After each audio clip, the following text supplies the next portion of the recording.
Me revoici dans un nouveau décor. Je teste, si vous préférez l'autre, bah je retenterai l'autre, et si vous aimez bien celle-là, bah vous savez quoi faire, on met des pouces, voilà. Du coup, on commence avec ma petite intro. Oui, alors la galère de ce décor, c'est que du coup, je peux plus faire mon... je vais essayer, j'ai une table devant. Et... Hello la troupe! Aujourd'hui, on va parler du roi des vaudevilles, ou de celui qui a reçu la Légion d'honneur pour l'une de ses pièces. Bon, de toute façon, vous l'avez vu dans le titre, il s'agit de Feydeau. Ah oui, lui, clairement, il fait partie de mes recommandations. Parce que les pièces de Feydeau, pour moi comme pour beaucoup d'autres, c'est la parfaite combinaison entre la pièce classique et la modernité. J'entends par modernité tout ce qui est effet de rythme, quiproquo, toutes les punchlines ou les traits un petit peu comiques qu'on retrouve dans la pièce, tout est compréhensible à notre époque. Il était de toute façon particulièrement moderne, puisque dans par exemple le système Ribardier, tout tourne autour, c'était dur à dire, tout tourne autour de l'hypnose.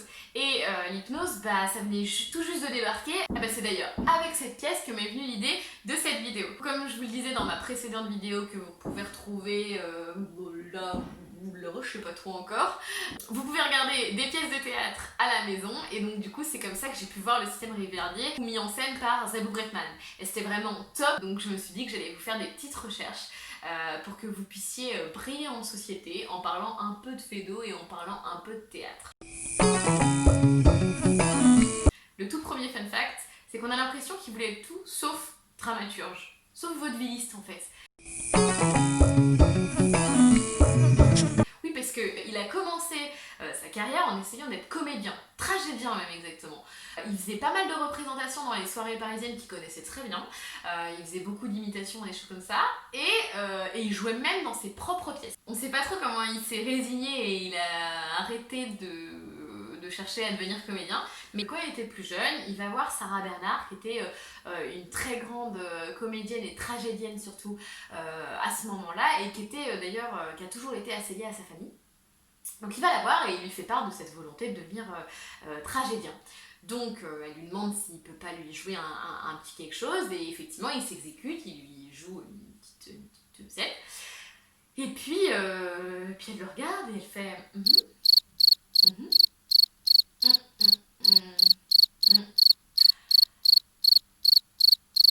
Voilà, elle reste sans voix. Et puis elle se rappelle qu'il a commencé à écrire des choses, et donc du coup elle lui demande s'il n'avait pas un petit quelque chose à lui montrer, et effectivement il avait une levée de rideau sur lui, donc il lui tend le papier, elle le lit. Et là, elle rit, et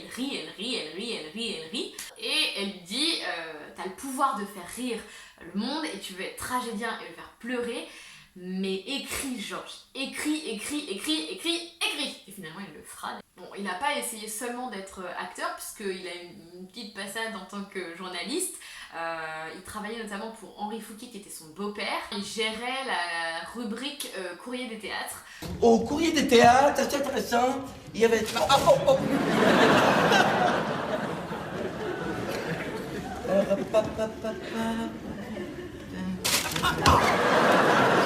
Mais bon, il avait quand même son avis assez tranché et individuel, et qui transparaissait dans ses écrits.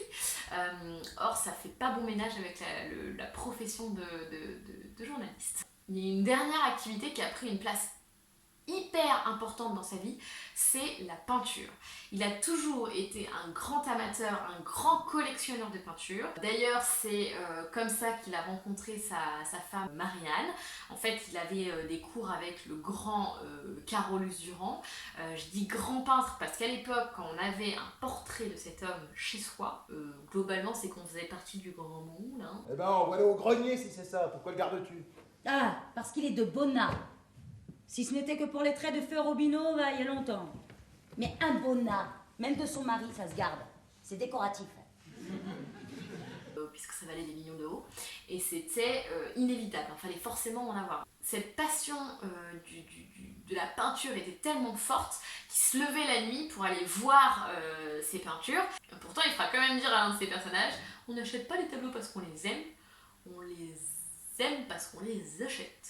Ouais, bon, après, le personnage en question n'était pas non plus hyper fin, donc bon, On va se dire que c'est sûrement ça. De toute façon, sa vie va être cadencée entre cette passion pour la peinture et justement l'écriture de ses pièces de théâtre. Puisque, par exemple, après le succès de La Dame chez Maxime, il arrête d'écrire et il se consacre à la peinture pendant 2 ans. Pareil, quand une pièce marche pas et qu'il est court d'argent, il revend toutes ses toiles, comme ça il se fait un petit peu de business. Oui, parce que l'écriture de ses pièces, c'est clairement une corvée pour lui. Avec tout ça, on a un peu l'impression que écrire c'était pas trop son truc. Il faut savoir qu'il a commencé à écrire pour éviter le travail. Et ouais, parce qu'il aimait vraiment pas ça le travail. Non, vraiment pas. Même à 7 ans. Oui, parce qu'en gros, pour vous expliquer, à 7 ans, il est gardé par une nounou qui s'appelle Marie, qui est allemande, et qui un jour l'emmène voir une pièce de théâtre. Là, c'est le coup de foudre, vraiment, il adore ça. Le lendemain matin, il s'élève et il commence à rédiger une pièce de théâtre. Son père le voit, il lui demande ce qu'il fait, parce qu'il n'avait pas l'habitude de le voir travailler. Et Georges lui dit qu'il écrit justement une pièce, donc son père est assez étonné. Et puis un peu plus tard, Marie vient le chercher pour les devoirs, sauf que comme je vous le disais, l'étude, le travail, c'est vraiment pas trop son truc. Sauf que son père intervient et dit à la gouvernante: non mais ne vous inquiétez pas, Georges a travaillé ce matin, il a écrit une pièce. Et là, le petit Georges, 7 ans, il a bien compris que ça pouvait l'éviter de travailler, donc après derrière il en a écrit, il en a beaucoup écrit. Du coup vous l'aurez peut-être compris, mais Georges Feydeau était un méticuleux fainéant. Pourquoi je dis méticuleux et pourquoi je dis feignant, je vais vous l'expliquer tout de suite. Comme je vous disais, le travail c'était pas trop son truc, donc il pouvait mettre des années à rédiger ses pièces. C'est-à-dire que parfois, il écrivait le premier, le deuxième acte, puis s'arrêtait là. Et du coup, les directeurs de théâtre, ils paniquaient. Pourquoi? Parce qu'il y avait la troupe qui avait commencé à répéter, etc. et qu'il n'y avait pas la fin de la pièce. Mais il était pas forcément plus cool avec eux, il les ménageait pas forcément. Parce qu'un jour, il a quand même dit à un directeur de théâtre: patience, je termine le deuxième entracte.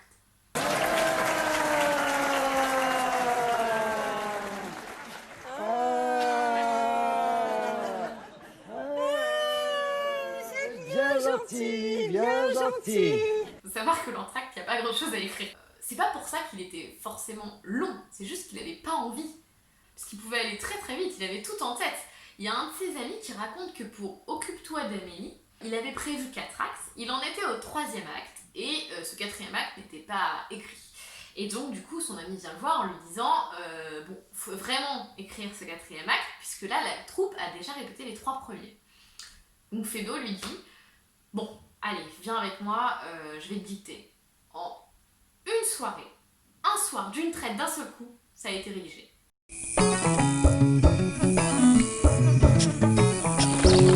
Je vous disais quand même tout à l'heure qu'il était méticuleux. Il est quand même comparé très souvent à un horloger, à un mathématicien. Oui, parce qu'en fait, dans ces pièces, tout est logique, tout découle et tout paraît parfaitement lié. Il était super exigeant, il était très perfectionniste, à tel point que une fois il va voir une de ses pièces et les comédiens lui demandent comment il a trouvé ça, il répond: ah oui, bien, ça va bien, très bien. Ah c'est malheureux juste que chacun d'entre vous donne la réplique à un imbécile.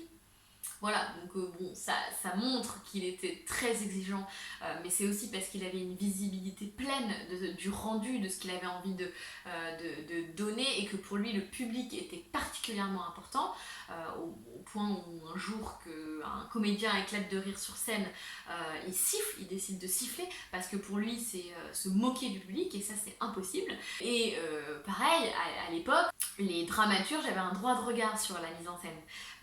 Mais il y en a assez peu qui l'utilisaient. Voilà, c'est souvent les comédiens ou les directeurs de théâtre qui faisaient la mise en scène.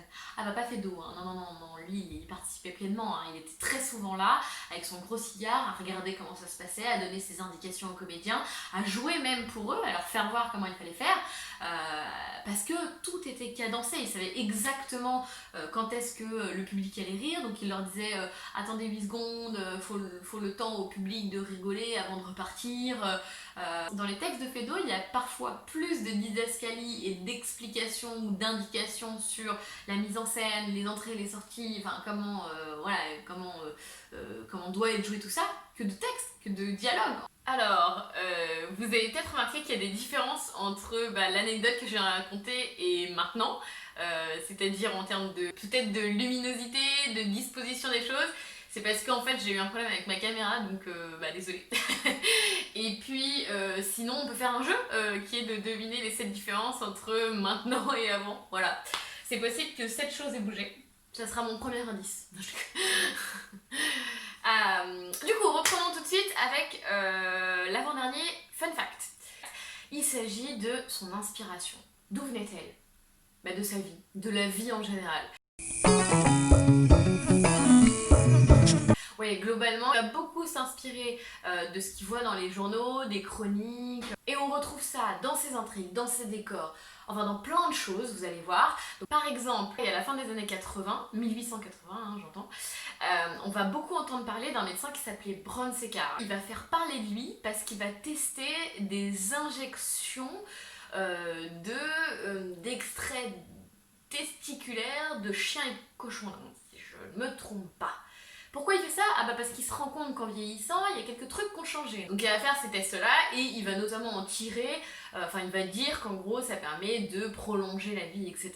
Et Georges Feydeau s'en inspire pour son monologue qui va justement baptiser Tout à Brown-Séquard. Voilà, il va pas sur le titre, il se sera pas trop cassé la tête.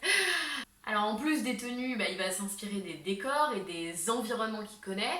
Par exemple, pour le dindon, les grooms ou alors tout le personnel qu'on retrouve dans l'hôtel du dindon est inspiré des vrais costumes de grooms qui sont présents au Terminus. Le Terminus, c'est un hôtel qu'il va bien connaître et on va en parler un peu plus tard. Il s'inspire effectivement de sa vie, de son propre vécu pour écrire ses histoires. Et dans sa vie, on retrouve pas mal de drogue, des tromperies, des jeux, d'argent, des choses comme ça. Pour vous illustrer ça, on va justement parler un peu de sa vie et de la partie après son divorce, donc après 1910. Il va plus être dans le comique de situation, il va plutôt se tourner vers le comique de mœurs avec un certain nombre, ce qu'on peut appeler des farces conjugales.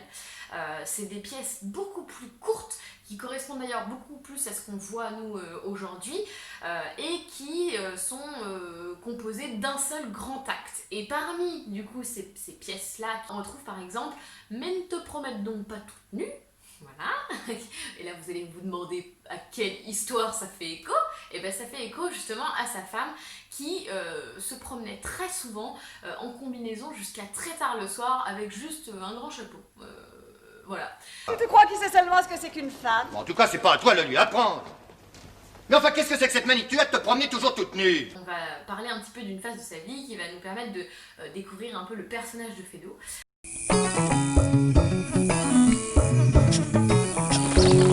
Après son divorce, il va vivre une bonne dizaine d'années dans l'hôtel Le Terminus, donc près de Saint-Lazare. C'est pour ça qu'on le retrouve dans ses pièces et c'est pour ça qu'on en a aussi un peu parlé. Pour vous expliquer un petit peu ses journées, il se couche très tard, ou très tôt, ça dépend, 6h du matin. Il se lève vers 14-15h à peu près. Il va dans le restaurant en question chez Maxime, où là il se commande à manger, il observe beaucoup les gens et l'environnement.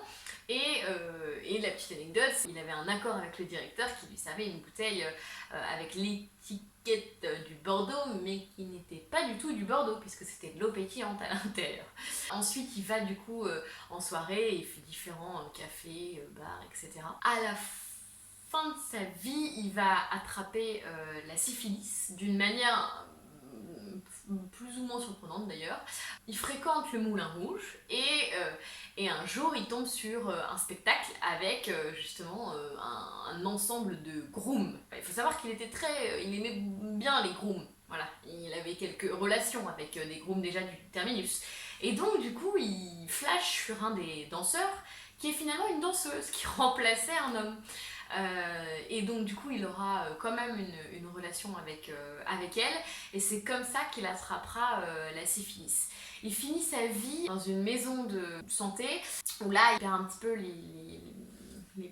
la boule puisqu'il fait des choses un peu surprenantes, il va brouter de l'herbe, il va parler aux animaux. D'ailleurs il va être dans la même maison de repos que le président Deschanel. Et sur le sujet, il dira « On se moque de moi parce que je me prends pour le fils de Napoléon III, mais regardez monsieur à côté de moi, il se prend bien pour le président de la République. » Voilà, mais c'était vraiment un président de la République pour le coup. En résumé, Georges Feydeau, c'est quelqu'un qui aime faire la fête, qui est très intelligent, qui fait beaucoup d'humour et qui est très fin dans son humour, mais qui est aussi très très beau, puisque c'est même lui qui va illustrer le terme de moustache dans le Larousse, ouais, il va être choisi. J'espère que vous retiendrez au moins une de ces petites histoires pour en parler pendant vos soirées, maintenant qu'on peut sortir. Et du coup, je vous invite à liker, à commenter, à partager cette vidéo, et à me dire aussi ce dont vous avez envie de parler dans la prochaine. Et sur ce, rideau!